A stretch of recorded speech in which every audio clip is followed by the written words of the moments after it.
Hello students, welcome to biology classes. Last video में अपन ने पढ़ा था heredity, variations, cause of variations, importance of variations, उसके अलावा why Mendel choose pea plant या फिर गार्डन पी प्लांट या फिर बोल सकते हैं Pisum sativum for his experiment.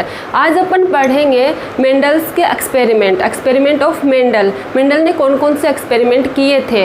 Experiment पढ़ने से पहले अपन कुछ टर्म्स डिस्कस करेंगे जो यूज होने वाली है, ठीक है। तो सबसे पहली टर्म होती है जीन। क्या है? जीन। तो जीन क्या होता है?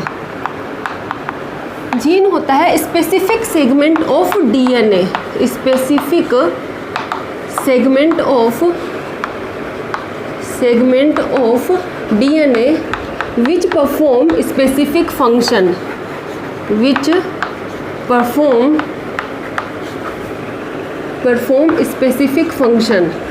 स्पेसिफिक फंक्शन मतलब डीएनए का वो सेगमेंट जो एक पर्टिकुलर फंक्शन परफॉर्म कर रहा है, जो एक स्पेसिफिक फंक्शन परफॉर्म कर रहा है, उसको क्या बोल दिया? जीन बोल दिया। या फिर इसको बोल सकते हैं यूनिट ऑफ हेरिडिटी। हेरिडिटी की यूनिट भी बोल सकते हैं अपन जीन को। क्यों बोलते हैं? क्योंकि जो भी कैरेक्टर होते हैं, जो कैरेक्टर पेरेंट्स से प्रोजीनी में पास होते हैं, वो कैरेक्टर पास होते हैं किसके थ्रू? जीन के थ्रू, ठीक है। जीन क्या करता है? उन कैरेक्टर को लेके जाता है पेरेंट्स से प्रोजीनी में, इसलिए इसको क्या बोल दिया? यूनिट ऑफ हेरिडिटी, ठीक है। आगे बात समझ में क्या बताया मैंने? Specific segment of DNA which perform specific function. DNA बहुत बड़ा है, उसका एक छोटा सा सेगमेंट, एक स्पेसिफिक सीक्वेंस ऑफ न्यूक्लियोटाइड की एक स्पेसिफिक सीक्वेंस, एक छोटा सा सेगमेंट जो एक पर्टिकुलर फंक्शन परफॉर्म कर रहा है, उसको क्या बोल दिया? जीन बोल दिया या फिर यूनिट ऑफ हेरिडिटी, ठीक है। साइंटिस्ट थे ग्रेगर जॉन मेंडल, उन्होंने जीन के लिए ही एक टर्म यूज की, फैक्टर। क्या टर्म यूज की? फैक्टर। तो अपने को ये याद रखना है कि मेंडल ने जीन को क्या बोला, ठीक है। जीन को क्या बोला? फैक्टर बोला था, ठीक है। मेंडल ने जीन के लिए ही टर्म यूज की थी, फैक्टर, ठीक है। अब देखो अगली टर्म होती है फिनोटाइप। क्या होती है? फिनोटाइप। अब देखो कोई भी ऑर्गेनिज्म है, उसके अंदर कैरेक्टर होते हैं, ठीक है। जो कैरेक्टर होते हैं वो कैरेक्टर को कौन कंट्रोल करता है? जीन कंट्रोल करता है, ठीक है। तो जो भी कैरेक्टर है जिनको अपन विजिबल कर सकते हैं, जिनको अपन नेक्ड आई से देख सकते हैं, जिनको अपन देख के पहचान सकते हैं, उनको क्या बोलते हैं? फिनोटाइप। क्या बोल सकते हैं?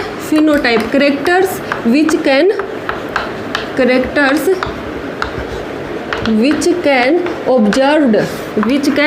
ऑब्जर्व्ड या फिर विजिबल, जिन कैरेक्टर को अपन देख सकते हैं या फिर जो ऑब्जर्व कर सकते हैं, उनको क्या बोलते हैं? फिनोटाइप। जैसे किसी की आंखों का कलर है, ब्राउन आई कलर है, ठीक है, उसको अपन देख के बता सकते हैं। किसी की ब्लू आइज़ होती है, ठीक है, किसी की ग्रीन आइज़ होती है, किसी की ब्लैक आइज़ होती है, तो अपन देख के बता सकते हैं ना कि इसकी आंखों का कलर ये है, तो वो क्या हो गया? फिनोटाइप। हेयर कलर अपन देख के बता सकते हैं, ठीक है। उसके अलावा अपन स्किन कलर देख के बता सकते हैं, किसी की हाइट टॉल है या ड्वार्फ है, ये अपन देख के बता सकते हैं। तो जो भी कैरेक्टर विजिबल होते हैं उनको अपन क्या बोलते हैं? फिनोटाइप बोलते हैं, ठीक है।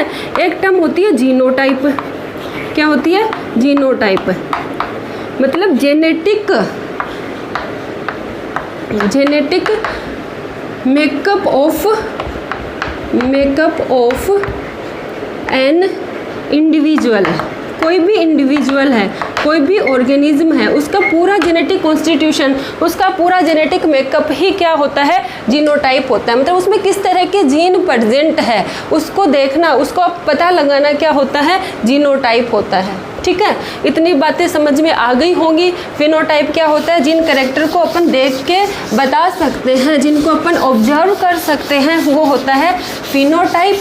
और जिन कैरेक्टर को अपन ऑब्जर्व नहीं कर सकते, मतलब जेनेटिक कॉन्स्टिट्यूशन जो होता है, मतलब जीन जो होते हैं किसी भी ऑर्गेनिज्म के, उनको क्या बोलते हैं? जीनोटाइप। अब एक टर्म होती है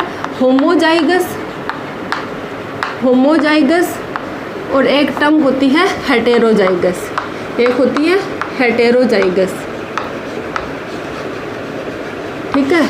अगर कोई ऑर्गेनिज्म है, ठीक है, उसमें सेम टाइप के, ठीक है, सेम टाइप के क्या प्रेजेंट है, फैक्टर प्रेजेंट है, सेम टाइप के फैक्टर्स प्रेजेंट हैं, उसको क्या बोलेंगे, उस इंडिविजुअल को क्या बोल देंगे, होमोजाइगस। जैसे कैपिटल टी दोनों सेम है तो ये क्या हो गया, होमोजाइगस। स्मॉल टी दोनों सेम है, होमोजाइगस। कैपिटल आर सेम है, होमोजाइगस हो गया। ठीक है, हेटेरोजाइगस क्या होता है, डिफरेंट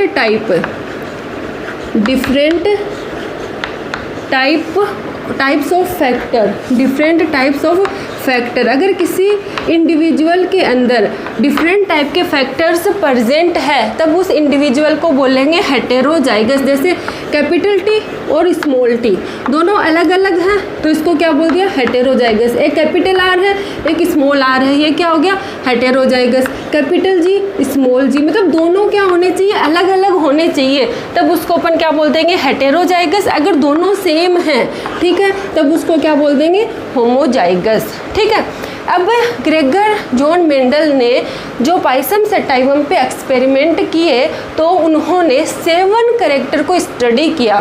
कितने कैरेक्टर को स्टडी किया, 7 कैरेक्टर को, और हर एक कैरेक्टर की 2 ट्रेट होती थी। हर एक कैरेक्टर की कितनी ट्रेट होती थी, 2 ट्रेट होती थी। तो 7 कैरेक्टर की कितनी ट्रेट हो गई, 14 ट्रेट हो गई। ठीक है, तो इन्होंने कौन कौन से कैरेक्टर को स्टडी किया, तो कैरेक्टर्स, ठीक है, इसके अलावा ट्रेट। अब कोई भी ट्रेट होती है ना, वो 2 फॉर्म में होती है, एक होती है डोमिनेंट और एक होती है रिसेसिव। डोमिनेंट और रिसेसिव, पहले तो तुम्हें पता होना चाहिए कि ट्रेट क्या होता है। कोई भी कैरेक्टर है ना, उसकी specific form of any character is known as trait. जैसे एक कैरेक्टर ले लिया, हाइट एक कैरेक्टर हो गया, ठीक है, हाइट की 2 फॉर्म हो सकती है, या तो हाइट टॉल हो सकती है या हाइट ड्वार्फ हो सकती है। ठीक है, तो टॉलनेस क्या है, एक ट्रेट है, ड्वार्फनेस भी क्या है, एक ट्रेट है। ठीक है, जैसे हेयर कलर है, हेयर कलर कैसा हो सकता है, ब्लैक हेयर कलर एक ट्रेट होगी, ठीक है, ग्रे हेयर कलर एक अलग ट्रेट होगी, ब्राउन हेयर कलर अलग ट्रेट हो गई। ठीक है, तो specific form of a character is known as trait. अब ये डोमिनेंट क्या है और रिसेसिव क्या है। डोमिनेंट वो ट्रेट जो अपने आप को F1 जनरेशन के अंदर एक्सप्रेस करती है, जो ट्रेट अपने आप को एक्सप्रेस कर पाती है वो क्या होती है, डोमिनेंट। और जो अपने आप को एक्सप्रेस नहीं कर पाती वो कौन सी होती है, रिसेसिव ट्रेट होती है। ठीक है, जो ट्रेट अपने आप को एक्सप्रेस कर देती है वो तो क्या होती है, डोमिनेंट, और जो एक्सप्रेस नहीं करती है वो क्या होती है, रिसेसिव। ठीक है, तो कौन कौन से कैरेक्टर मेंडल ने स्टडी किए, तो सबसे पहला प्लांट हाइट।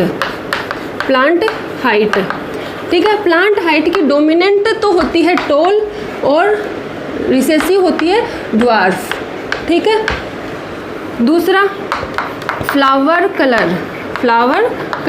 का कलर कैसा होता है, जो वायलेट कलर होता है ना वो तो होता है डोमिनेंट, और वाइट कलर होता है वो होती है रिसेसिव ट्रेट। ठीक है, इसके अलावा फ्लावर पोजीशन,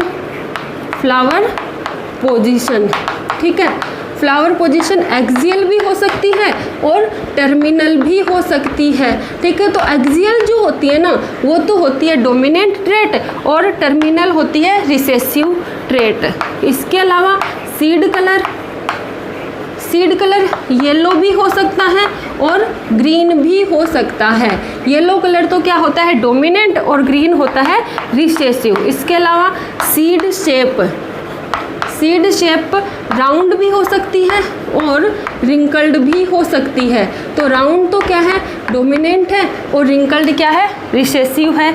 इसके अलावा पॉड कलर मतलब फली का कलर कैसा है, या तो ग्रीन होगा या फिर येलो होगा। ग्रीन तो कैसी होगी, डोमिनेंट, और येलो होगी रिसेसिव। इसके अलावा पॉड शेप, ठीक है, इसके अलावा क्या रह गया, पॉड शेप। इसके अलावा नेक्स्ट है 7 पॉड शेप में फुल, या तो फुल होती है, फुल्ली हुई, या फिर इन्फ्लेट बोल सकते हैं अपन, इन्फ्लेटेड। ये तो क्या होती है, डोमिनेंट। और कॉन्स्ट्रिक्टेड क्या होती है, रिसेसिव होती है। तो ये 7 कैरेक्टर है जो मेंडल ने स्टडी किए थे। Plant height, flower colour, flower position, seed colour, seed shape, pod colour और पोड शेप। ठीक है, इसकी डोमिनेंट ट्रेट बताई, इसकी रिसेसिव ट्रेट बताई। ठीक है, अब अपन पढ़ेंगे एक्सपेरिमेंट। मेंडल ने कौन कौन से एक्सपेरिमेंट किए। एक बात याद रखना, मेंडल ने कोई भी लॉज नहीं दिए थे, उन्होंने बस सिंपल एक्सपेरिमेंट किया और उनका कंक्लूजन बता दिया। एक्सपेरिमेंट किया और उसका कंक्लूजन बता दिया, उन्होंने कोई लॉज नहीं दिए। बाद में मेंडल के जो कंक्लूजन थे उन्हीं को बाद में लॉज का नाम दे दिया गया। ठीक है, तो सबसे पहले अपन बात करते हैं मोनोहाइब्रिड क्रॉस की। मोनोहाइब्रिड क्रॉस, मोनोहाइब्रिड क्रॉस मतलब जब अपन एक ही कैरेक्टर को स्टडी के लिए चूज करते हैं, जब अपन एक ही कैरेक्टर की स्टडी करते हैं एक जनरेशन से दूसरी जनरेशन में, तब उसको बोलते हैं मोनोहाइब्रिड क्रॉस। अगर अपन एक ही कैरेक्टर के को स्टडी के लिए चूज कर रहे हैं तो उस क्रॉस को क्या बोलते हैं, मोनोहाइब्रिड क्रॉस। ठीक है, तो मोनोहाइब्रिड क्रॉस करवा देते हैं अपन। एक कैरेक्टर चूज कर लेते हैं, प्लांट हाइट। ठीक है, तो एक मेल और एक फीमेल। ठीक है, मेल को मैंने ले लिया टॉल और इसको ले लिया ड्वार्फ। ठीक है, tall pure tall, capital T और ड्वार्फ भी प्योर ड्वार्फ। एक बात याद रखना, मेंडल ने जो भी एक्सपेरिमेंट किए थे उन एक्सपेरिमेंट में जो भी पेरेंट लिए थे, स्टार्टिंग में जो पेरेंट लिए थे वो हमेशा प्योर लिए थे। प्योर मतलब होमोजाइगस पेरेंट लिए थे, हेटेरोजाइगस नहीं लिए थे। ठीक है, अगर टॉल लिया तो उसने प्योर टॉल लिया, ना कि कैपिटल टी स्मॉल टी लिया। ड्वार्फ भी उसने प्योर लिया, होमोजाइगस पेरेंट लिए थे। मेंडल ने हमेशा जो पेरेंट चूज किए थे वो कौन से थे, होमोजाइगस पेरेंट। ठीक है, अब इनके अपन बना देते हैं गैमेट। तो इसका गैमेट बनेगा कैपिटल टी और इसका गैमेट बनेगा स्मॉल टी। ठीक है, ये क्या हो गया गैमेट और ये क्या है, पेरेंट्स है। ठीक है, पेरेंट्स है जो कैसे है, होमोजाइगस, ये गैमेट्स है। फिर इन गैमेट्स का क्या हुआ, फ्यूजन हुआ, मेल गैमेट और फीमेल गैमेट मिल गए, फ्यूजन हो गया। तो कौन सी जनरेशन आ गई, पहली जनरेशन आ गई, F1 जनरेशन आ गई, फर्स्ट फिलियल जनरेशन आ गई।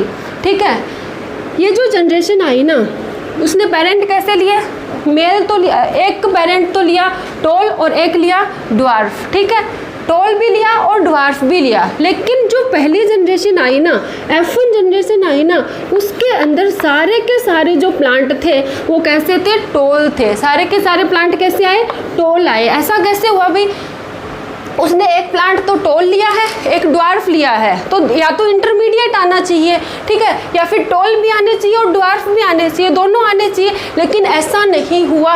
F1 जनरेशन में सारे के सारे प्लांट कैसे आए, टॉल आए। ठीक है, तो इस कंडीशन को देख के F1 जनरेशन, मोनोहाइब्रिड क्रॉस की F1 जनरेशन के बेस पे मेंडल ने कंक्लूजन दिया कि हेटेरोजाइगस कंडीशन में दो फैक्टर होते हैं। ठीक है, एक कैपिटल टी है, एक स्मॉल टी है। ठीक है, दो फैक्टर है, उन दोनों फैक्टर में एक फैक्टर डोमिनेंट होता है और एक रिसेसिव होता है।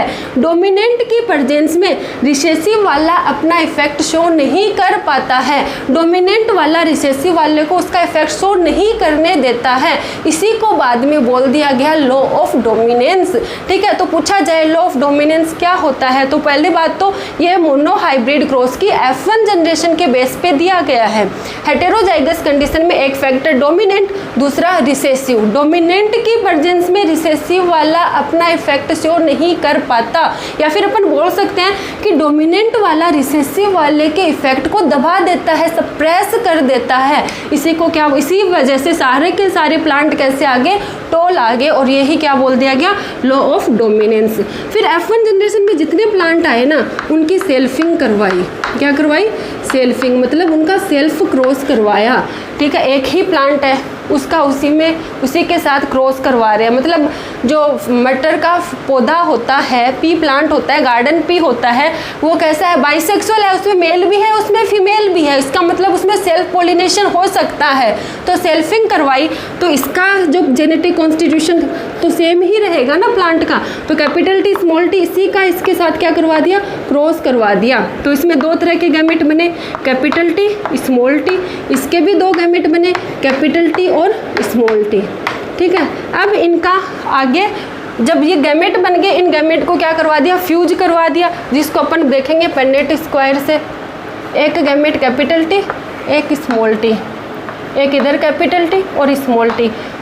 और प्लांट कैसा है, बाइसेक्सुअल। तो ये सिंबल किसका है, बाइसेक्सुअल का सिंबल है।